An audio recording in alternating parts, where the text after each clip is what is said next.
I try to keep these videos kind of down to business. I don't normally talk about myself a lot every day. And if I do, it's really kind of related to what we're talking about here. Maybe my neighbors are acting crazy. Maybe I see somebody stealing somebody or shooting something. And but the other day I kind of broke that rule a little bit. I mentioned that I went to Philadelphia to the Eastern State Penitentiary for one of these Halloween Fright Nights. Glad that I did, because one of the people who saw that video lives near there. And he said, "Hey, Colin, this just happened up about a block from the penitentiary.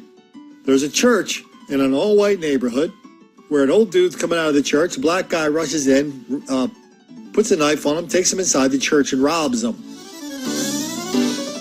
Then he sent me a letter putting this thing in context that kind of made this video, which is not the world's greatest video, it really gave it a lot more life.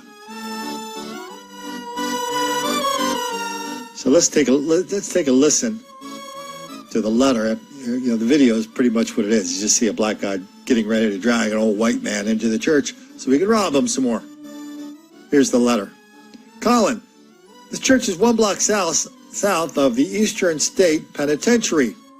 1 year ago, my 83-year-old female neighbor was leaving this same church mid-morning when she saw a suspicious black teen at the bottom of the steps. She immediately turned to go back into the church when he tried ripping the small plastic bag on her wrist. He dragged her down the steps, causing a fractured leg and a separated shoulder.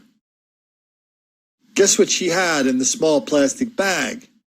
One of those medic alert buttons. I can't imagine if it was an 83-year-old black woman assaulted and robbed by a white kid. The story got a 15-second snippet on one channel with, of course, teen, the only description. She's a tough old Italian woman who refuses to be intimidated by these dindus. I tell her to be careful when she got attacked at 10 in the morning, leaving church in an overwhelmingly white neighborhood. You are never safe."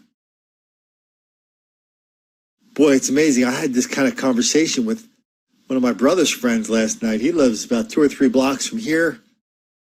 And he's fully down with what's going on. And he's 62. And he lives in Indian country. He's walking around 10, 11 o'clock at night. And he says, "I've only been mugged once." So he insists he's safe because he's fully aware of everything except the threat to his own life. He's one of these guys who'll say, "Well, I can walk here. As long as I don't walk on this side of the street, I'll walk on that side of the street. I'm perfectly safe." I think people our age, in our 60s, even in our 50s, we imagine how imposing we may or may not have been when we were 18, 19, 25, 30, and we think we're still the same person. "Oh yeah, I can fight off 12 of those guys." No. Good Lord, the dude's 62 years old. He's like me. He's a target. Old people are targets. If you have a little hitch in your giddy up, that makes you a double target. Not just for money, not just for the kicks. Old people have drugs, especially in their homes.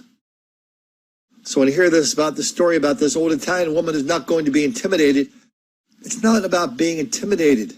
It's not about, how much courage you can summon, intestinal fortitude you can summon anytime you want to walk around the corner and get a quart of milk or walk your dog. That's not what it's about.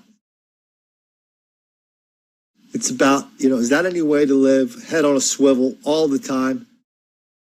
Just be kind of a prisoner in your own home. I thought we kind of settled all these arguments in the 70s and 80s where people said, "No, I'm not going to put bars up on my windows. I'm going to put those dudes behind bars in jail." But now we're totally back to the bars on the homes. We got a woman that was just elected district attorney in Boston.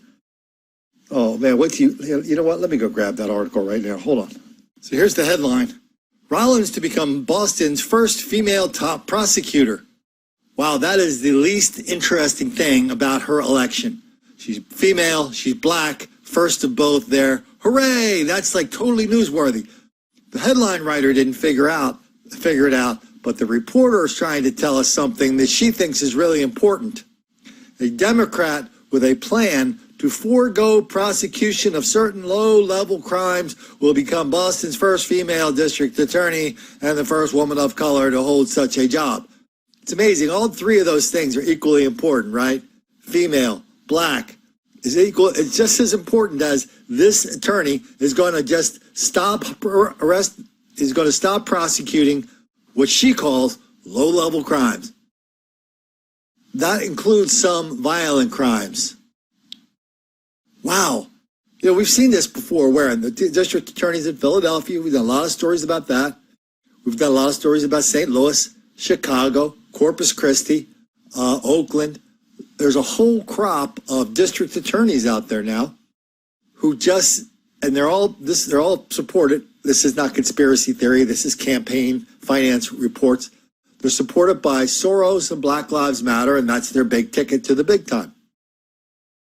And so all these crimes, she's going to tell cops, we're not going to prosecute them. That means 911 is not going to send cops out to roll on these crimes if no one's going to get arrested, because you're not going to arrest somebody if they don't get prosecuted. That also flows up the chain to the more serious crimes.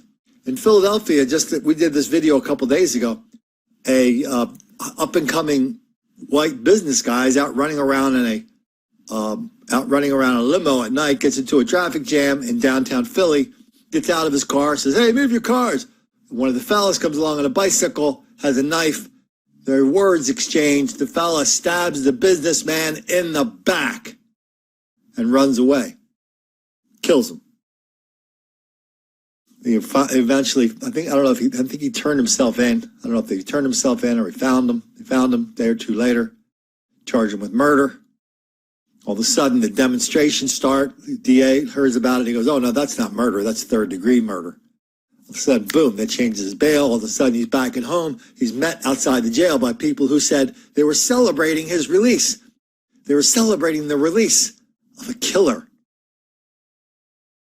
So everything flows up. And all the serious charges are being reduced too, because everybody knows that arresting black people for crime causes crime. Arresting somebody for killing somebody somehow caused that guy to kill him. It's kind of a weird science fiction, quantum mechanics kind of thing. I mean, so when they find this person, if they find this person who robbed this 83-year-old woman, I mean, they may look at the value of the stuff that she had on her, and the district attorney may decide because she's probably poor, probably doesn't even have any money. The value of the stuff would merit one charge as opposed to say he took $1,000 off her. That might make it a whole different thing. And she fell down the steps. Well, who's to say that the guy, she's an old lady, she's frail, she falls down steps. Who's to say that guy's interaction with her caused that? That's how they're rolling in criminal justice now. Good Lord, everybody's a victim. And if you notice that there's something really bad going on, and all of a sudden you become a victim, you become the victim you become the real victim, the bad guy who's saying, "Hey, what's all this going on here?" I can't believe these district attorneys are just unilaterally saying, "Oh yeah, this whole section of the criminal code, you might as well just rip it out of your books because we're not going to do it anymore." How does that work? The people on the city council are okay with that? One person can come along and just say, "No, we're not going to do that anymore," so we can focus all of our resources on catching the serious criminals, and when they catch serious criminals, they drop the charges on them anyway. I don't understand any of this. Maybe smarter people than I do understand it. Or maybe it's just that all goes back to what then Mayor Emanuel Cleaver said in Kansas City about why they shouldn't arrest 1,000 black people rampaging through their entertainment place called Country Club Plaza. You guys will remember what he said, correct? Well, we don't want to do that because that's just going to make a lot of black kids angry.